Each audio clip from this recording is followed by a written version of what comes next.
Hey everyone, what's up? My name is Joe and welcome back to my series, How to Paragon. This is the series where I teach you how to Paragon again. Like if you still don't understand what, I don't, if you don't get that from the title, then you might want to talk to someone, I guess.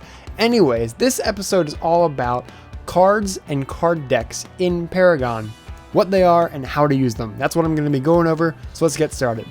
I'll start with cards since they're basically the backbone and the whole foundation of Paragon. So if you ever played another MOBA like League or Smite or Dota 2 or whatever, you know that in the game when you're playing a match, you earn gold and you buy items for your character to increase their power or make them tankier or bring more utility to your team. In Paragon, instead of items, they use cards. It's basically the same concept though. You have these different cards or items that give you different stats. So for example, this one, it gives you armor and crit chance, so you have more damage and a bit more survivability.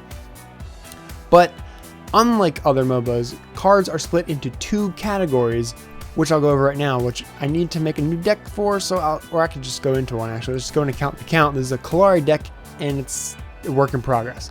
So cards are sorted into two different categories. You have your equipment cards, which are like the actual items. So for example, this one, this gives you physical damage and health, whereas upgrades are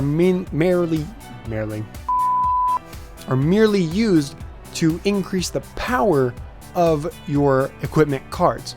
So you'll notice this Adamant Edge here. It gives 6.5 physical damage and 100 health. Doesn't seem like a lot, right? But you'll also notice it has 3 circular slots at the bottom. Those are where upgrades go. So I can fit it with 3 upgrades, whether those upgrades are health or damage, those are up to me. I could do 3 of these major strike upgrades, which all give 19.5 physical damage. Or I could do maybe 1 of these and 2 lesser healths, or 2 major healths, or whatever. You can kind of customize it. Now, the way equipment cards in Paragon work is actually a bit reversed or flip-flopped from other MOBAs like League of Legends or Smite. I'll use an example item from League and a similar one in Smite, Infinity Edge in League of Legends, or Deathbringer in Smite. Both of these cards give crit chance and physical or attack damage, and they both have the passive where your crit attacks do more damage. Now normally let's just use League of Legends so I don't have to flip-flop between both MOBAs, but both are equally fun. In League of Legends, to build an Infinity Edge, you need to build a BF sword, a pickaxe, and a cloak of agility. Combine those 3 and you get Infinity Edge. In Paragon, it's reversed. Instead of building a BF sword and then a pickaxe and then a cloak of agility to combine into Infinity Edge, you would basically buy the Infinity Edge right away, but it would be really weak. So if I wanted an item similar to Infinity Edge or Deathbringer, I would get Spear of the Rift Hunter, which gives physical damage and crit chance, and then I would slot it with 3 upgrades, those upgrades being either more physical damage or more crit chance. I can do any combination of upgrades as long as those upgrades that I use are either physical damage or crit chance. Equipment cards can only be fitted with upgrades that match their native or natural stats, meaning since this card only gives me physical damage and crit chance, I can't slot it with something like health or armor or physical penetration. I can only give it damage, or as it's called here, strike, or minor wound, which is crit chance. And I can do any combination of these. I could do 3 major strikes for a ton of damage and no crit chance, or I could do 2 major strikes and 1 dire wound for not as much damage, but still a lot, and then a bit more crit chance. It's up to you, which is a cool thing about Paragon because it's completely up to you. You get to customize how you want your items or equipment cards to be built. And in case you were wondering, yes, there is a card that does give the crit bonus, which is more damage for each crit you hit. It's called Blade of Agora, or you could use a different card by simply just clicking this little button right here, crit bonus, and it'll give you all the available crit bonus items for that hero that you currently own. Now, you might remember I just talked about upgrading and upgrade slots. If you'll notice, right above those 3 upgrade slots, there's something called a fully upgraded bonus. For Spear the Rift Hunter, once you fill up all 3 of those upgrade slots, you will automatically gain 6.5 physical damage and 3% crit chance for free, meaning you don't have to buy anything other than 3 upgrades to put in those slots to gain those extra stats. Most cards have a fully upgraded bonus, however, some don't. For example, we can use Drink the Spirits right here. It has 3 upgrade slots, but instead of an upgrade bonus, it comes with a unique passive, or in other cases, the card might have an active you can use instead. And some cards have a passive that isn't unlocked until you use all 3 upgrades. So for example, Blade of Agora, which gives you that crit bonus, you can't actually use that crit bonus until you fill up all 3 upgrade slots. Now, let's move on to decks. So let me back out and bring you to the deck page, which you can find in your profile. You can also go to the cards here and browse through every card available in the game. Obviously, the ones that are faded out and say not owned, you do not currently own. And I'll get into how to get more cards at the end of the video. So if you don't care about what the heck decks are, just go ahead and skip to the end of the video, and I'll talk about that. But if you're still sticking around, let's go over decks, what they are, how to use them, what's the point of them. So decks in Paragon, a lot like in real life, are a collection of cards that you use to play the game. However, unlike in real life, these cards give you power boosts, whether it's more attack damage or energy damage or armor or health or crit chance or whatever. Now, how this comes into play with Paragon and actually playing the game once you've picked a hero and you're getting ready to go into your lane is you choose a deck you want to use based on your hero at the start of each match. So, rather than going into a game like League of Legends or Smite, farming up some minions, getting some gold, then going back to base and spending your money at the shop, which has every item available, instead you buy the items you want to build in your future games in these decks. So for example, let's go with One Punch Man right here, because why not? This is a steel deck, meaning only steel can use this deck. I also have another steel deck called Thomas the Tank Engine. Steel can also only use this deck. I can't play someone like Kalari, who uses the Shredder deck here, and have her use my Thomas the Tank Engine or One Punch Man deck. She can only use the decks that I built for her. Now, you might think that's kind of stupid. You have to build your items and build for your character before you even get into the game. What if your build is bad? That's why you need to get used to playing Paragon and used to what each hero can do. Look at the scoreboard and see who you're playing against and say, okay, I want to use this deck or this different deck to counter this enemy hero or that enemy hero or whatever. That's why I have 2 steel decks. One is all about just punching things with his fists because One Punch Man does that. This is like a huge all-out YOLO damage build for steel, which isn't really good, but it's a lot of fun. And if I need to be more tanky for my team because I'm the only tank on it, then I'll go Thomas the Tank Engine.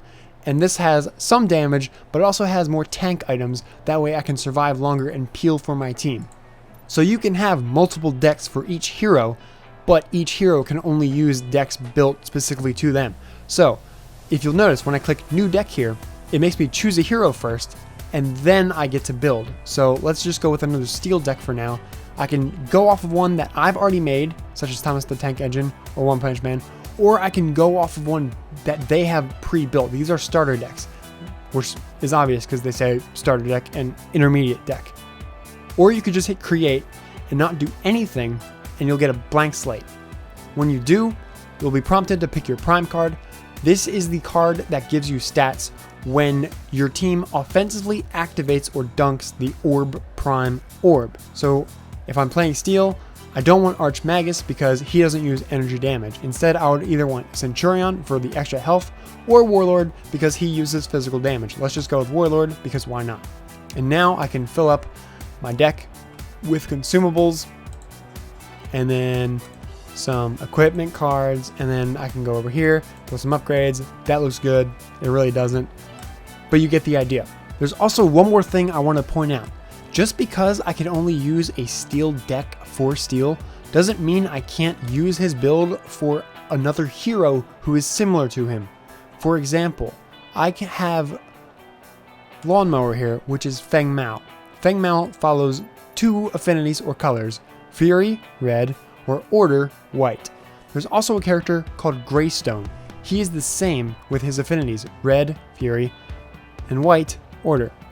I could, if I wanted to, even though I can't just play Greystone and use this Feng Mao deck, I can build a Greystone deck and literally just go, okay, what does Feng Mao have? Flashfire Piston, Guardian's Ward? Okay, let me just get that. Flashfire Piston. Oh, maybe I want Brawler's Ward instead, or Guardian's Ward, or whatever, right?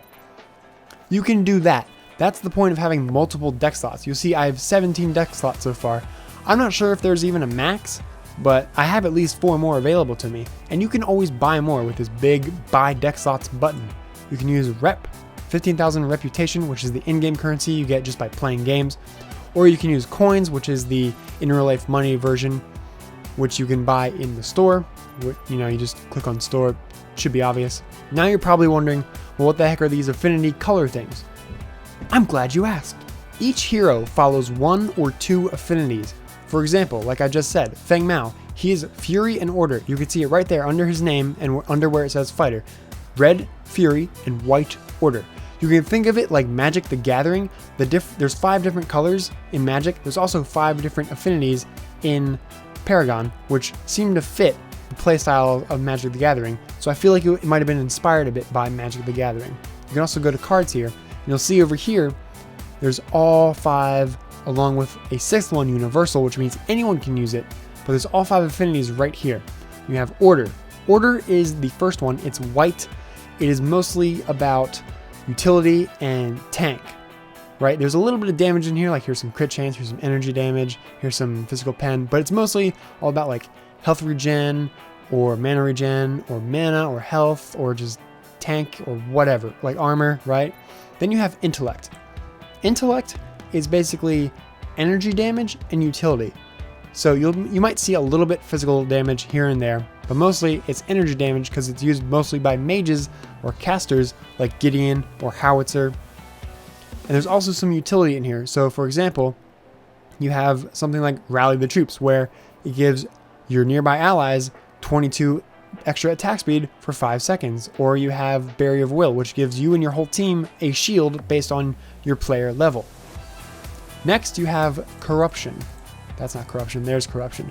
Corruption is basically damage and anti-tank. There's not really any tank whatsoever in Corruption, which fits perfectly for an assassin like Kalari, who is only the Corruption affinity. Each hero, like I said, has 1 or 2 affinities. If they have 1, then it will just say Corruption. If they have 2, it'll say like Corruption and Intellect.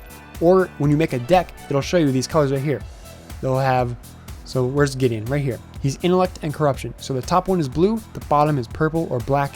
For those of you who play Magic the Gathering, that means Intellect, Corruption. For Kalari, she's just Corruption, so it's purple, purple, black, black, whatever. Fury is basically attack damage and attack speed. I don't even think there's any armor in this at all. I know there's definitely none in Corruption.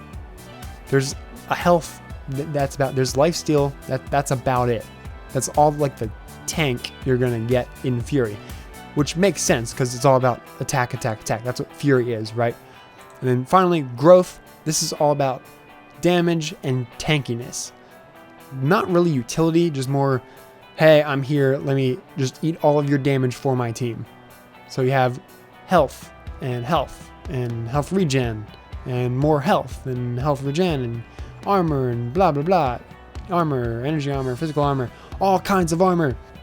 Those are basically the 5 affinities in a nutshell. And like I said before, Universal is gray, and it means every hero can use all of these cards.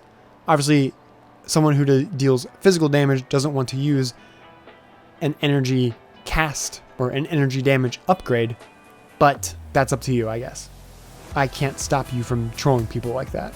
So by having different affinities, heroes can build their decks in any number of combinations. So for example, like I said, Gideon is both Intellect and Corruption, meaning he can use universal cards just like everyone else. He can also use Intellect cards such as Amp Crystal, which gives energy damage and mana, which is perfect for a mage. And he can also use corruption cards, which are anti-tank, as I said earlier, as well as damage. And this is perfect because Shadow Scroll gives energy damage and armor penetration, whereas someone like Kallari can only use universal and corruption cards. She can't use fury cards or any of those intellect cards or anything. And then someone who is completely different from both of those, such as Feng Mao, can only use order and fury cards as well as universal. But this is why it's important to have a decent number of deck slots. This way you can, even if you only play a few number of heroes, you can have multiple different decks for each hero. So for example, I have my Shredder deck for Kallari. This is basically damage and armor penetration. So you see here, I have a Void Steel Dagger with 2 armor penetration cards on it, as well as Scourging Tails, which has an active that reduces enemy armor. Then I have We Are Ninja, which is more of a damage tank hybrid, because I have universal tank items that I can use on Kallari. So it's like, okay, I can just go YOLO and kill everyone on the enemy team. I'll go with my Shredder deck this game. Or, okay, we need to be a bit more tanky, I'll go with We Are Ninja. This is why it's important to have multiple deck slots and different decks for each hero. This is also why I have 2 different steel decks. But that's basically it. Now, for those of you who skipped ahead and skipped that whole ramble about what the heck decks are and are here to figure out how to get cards, well, there's a couple different ways to do that. The first and the most obvious way is go to the store and buy card packs. Card packs can only be earned or bought with reputation.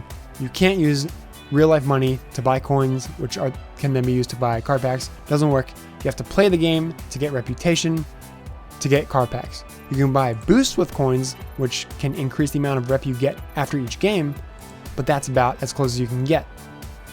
Now, there's quite a number of different card packs here. There's the weekly pack. This is a pack that costs 15,000 rep, but it only comes with 3 cards. But you know what each card is, and it lasts that whole week. Meaning, you could, right now I only have 17,000 reputation. I can buy 1 weekly pack. I'm not going to because I don't need these cards. But let's just say I do, right? Then I play enough Paragon throughout the week, right? And I get up to 15,000 again. I could go back and buy these same cards again in case I wanted doubles for whatever reason. Next, you have a normal card pack. This is 10,000 rep for 5 cards, but you don't know what they are. They're 5 random cards.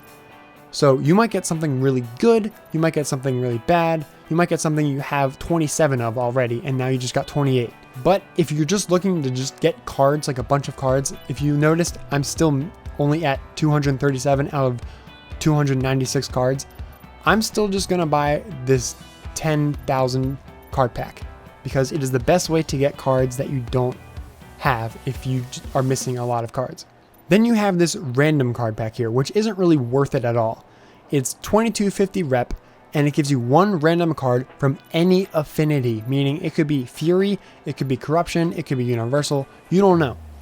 Then you have all these single pack affinity cards, which includes Universal, and they are all 4500 rep. Obviously, if you buy this one, you'll get 1 random order card, 1 random Corruption, Fury, Growth, Intellect, and Universal. If you're looking for one specific card, I would say go ahead and buy these packs instead, because when I first started playing Kallari seriously, and I wanted to make a really good deck with her, I didn't have Void Steel Dagger, and Void Steel Dagger is amazing on Kallari. So what did I do? I went to the store, and I bought 1 random Corruption card, and I bought maybe like 2 or 3 of those. One of those packs had Void Steel Dagger for me, and I was very happy. The second way to acquire cards is through something called the weekly quests. You can find this at the homepage. It's right underneath the play button in your victory chests. You just click on it, boom. This gives you 4 different quests that you have a week to complete. And you see down here, I have 2 days and 17 hours to complete these other 2. They only work on wins or victories in matches, meaning if I placed 6 harvesters in one game and lost that game, this would remain at 4 out of 10 instead of going up to 10 out of 10. However, each week you'll be given 3 different cards that you can earn by completing one of these 4 quests. You only need to complete one of them, but remember, each quest requires you to win in order to get progress on that quest. So for example, I completed this quest. Across multiple victories, destroy 350 minions. I think this took maybe 2 games because I played Iggy and Scorch for 2 games and won both of them, and Iggy farms like a monster.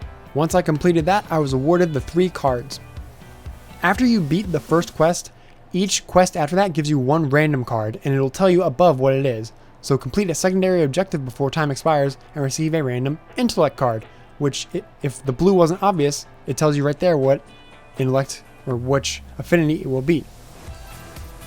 The last way to earn card packs is to level up your account and heroes. You'll see right here, the next time I level up, next reward, card pack.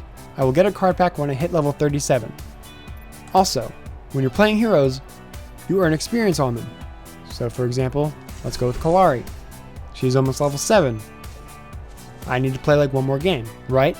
But at levels 3 and 5, as long as you have the Master Challenge activated, which if you don't, you'll get this message right here, Master Challenge, you can buy it for 75,000 reputation or 1,300 coins. But once you have both levels 3 and 5 of this hero, as well as the Master Challenge activated, you will automatically be given a card pack. But that's basically it, everyone. So I hope you enjoyed this little guide. I'm sorry if it was a bit longer. I didn't think it would actually take this long, but apparently cards and decks and card packs and oh my gosh, there's so much stuff and there's so much more about Paragon I have to teach you guys. I just hope you're willing to stick around and learn because it's a fun game. But anyways, thank you guys for watching. I appreciate it. If you wanted to see more of me, maybe some live action stuff, you can look clickety-clack in the description below or maybe on the side or whatever. I don't know. If you're reading this in like 50 years in the future, maybe it's above me now. Who knows? But I got a Twitch account. I stream on there, not every day, not every other day, but at least like 2 or 3 times a week. So you can follow me there. That way you're alerted when I go live. But other than that, thank you guys for watching. I appreciate it. My name is Joe, and I will see you guys later.